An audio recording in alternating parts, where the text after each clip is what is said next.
le travail de chaque commandant sur le terrain. Vous aviez vu le colonel Mamadou qui est à ma gauche et l'autre.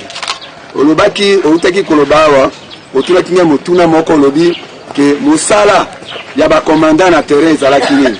On peut citer un exemple, il y a un commandant Mibale. Mais on y a ce zoom, on a Bango Bazaliao. Mais un commandant, on a tout ça qui n'a Bango Moussala. Ceux qui montrent à Telemia, à se présenter, au commandant Tizalaki, Likambomoko, Yamunene.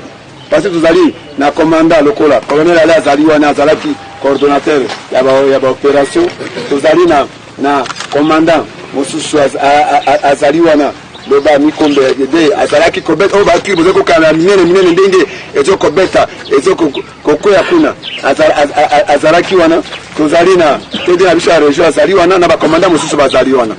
Na Kokiko, Kotana Bango, Moussousou commandant, Mamadou Azalaki, commandant ya brigade, na biso ya baunité ya réaction rapide. Azalaki chargé na axe principal o ezalaki awa pe na protection ya nini ya ville ya nini ya Goma.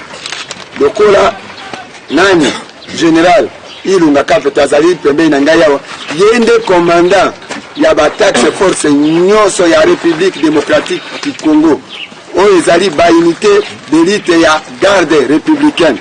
O ba arme minene oyo bashar o banini nyoso o bozali koyoka wana ezalaki ya minene ya makasi otoki kotanga kombo te mutu azali commandant na yango nde kolonel général Ilunga ndenge ozalaki ozomona ye wana azalaki ko coordonner ba nini nyoso ba unité nyoso ya taxe force oyo ezalaki na nord oyo ezalaki na sud na oyo ezalaki na centre.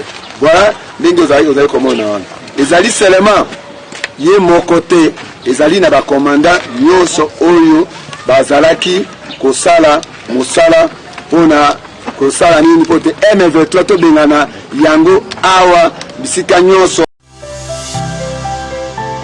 Active Media, aimez, partagez et abonnez-vous.